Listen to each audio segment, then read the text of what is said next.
Digital Spy for me, when I was like in my late teens, I was like, it's clearly full of just gay guys writing about Big Brother. Do I remember Gay Spy? A lot of my teenage years was spent basically like not being too scared to watch anything, you know, gay on the internet. So I would go on Gay Spy and be like, oh, look at like the gardener from Desperate Housewives, he's naked. Oh my God. Big up Digital Spy for 20 years of basically being quite gay.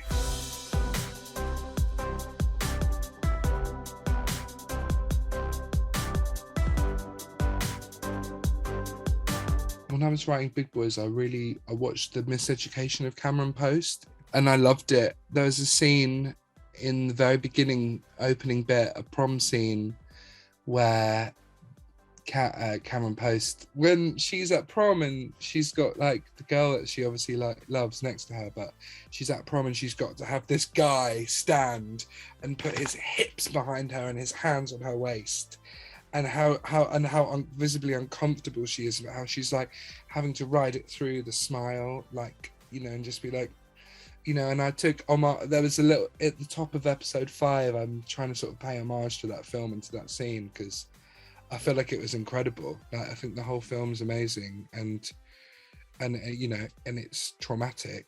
I should warn anyone who might watch it, but you know, that really struck me as a moment where I visually saw how TV and film can communicate the language of that discomfort. And growing up as a queer person, you experience that discomfort a lot. Yeah. And I just thought, yeah, the writers of that did an amazing job. And then secondly, from a sort of British lens, I loved the film God's Own Country. Yeah. And, you know, I felt like that really resonated with me in a way that I hadn't seen before. And that kind of confusion and the muddle and the sense of responsibility to family and you know, having that sense of responsibility to family and how it then prevents you from kind of fully exploring yourself and your own identity. I loved, and I thought Francis Lee did an impeccable job. I think it's, you know, and the performances in it are amazing and beautiful, and you know, so I think those two really. When God's Own Country came out at the same time as Call Me By Your Name, and all the Urban Outfitters gays were like, I love Call Me By Your Name, and then all the Coronation Street gays were like, I love God's Own Country.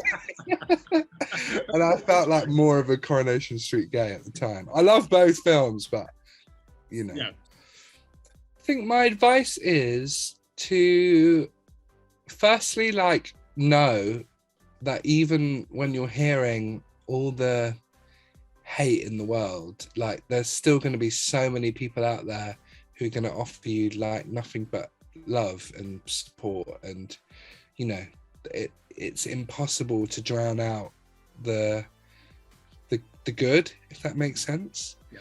And then I also think it's just really important that people kind of look after themselves and find those allies, like find those people who are gonna sort of back you, whatever. And I think that's sort of what Big Boys is about to me. Like Jack never comes out to Danny. There's no bit where he sort of says to Danny, like, Danny at the start of that one presumes he's straight in quite a harmless way, and then, you know, obviously sees that he's caught up in a boy's thing, and I think Danny just works it out, and then Danny's just like, tell me how you chat up guys. And like and like I really loved that.